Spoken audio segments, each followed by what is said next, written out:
ឆ្ងាយអាណែកទឹកហូរនាំយកទឹកភ្នែក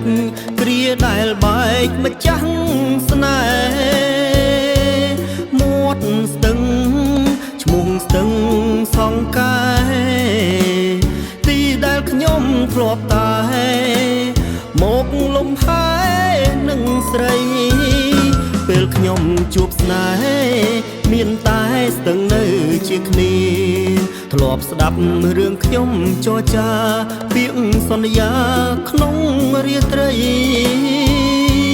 ស្ទឹងអើយអ្នកជាសាក្សីពេលនេះខ្ញុំឃ្លាតស្រីស្រីអស់ចិត្តពីខ្ញុំក្តីរំពឹងដូចទឹកស្ទឹងហូរចោលធ្ងោឮសូរសំឡេងក្រៀមក្រំសត្វបាក់សីឃ្លាតចាក់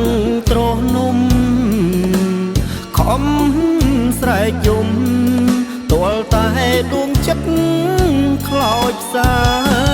ស្ទឹងសំងាត់អើយលាហើយស្នេហាឧត្តមបើសិនអ្នកដឹងរឿងខ្ញុំសូមលាក់ទុកក្នុងចិន្តាសូមស្ទឹងកុំប្រាប់អ្នកណាពេលនេះខ្ញុំឯកាព្រោះស្នេហាបាត់បង់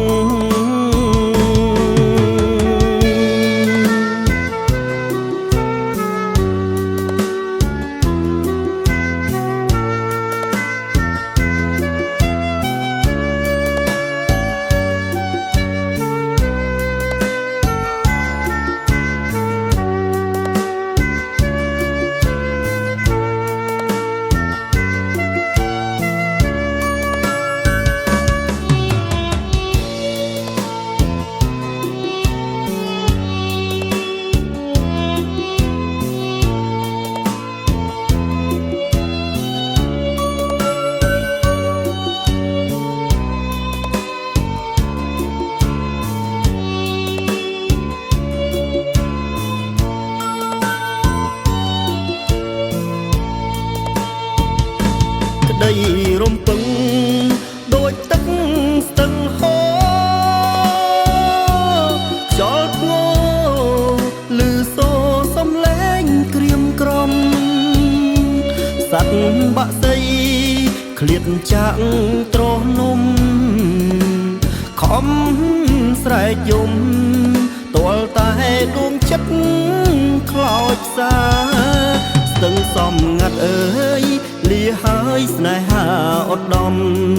បើសិនអ្នកដឹងរឿងខ្ញុំសូមលាក់ទុកក្នុងចិន្តាសូមស្ទឹងកុំប្រាប់អ្នកណាពេលនេះខ្ញុំឯកាព្រោះស្នេហាបាត់បង់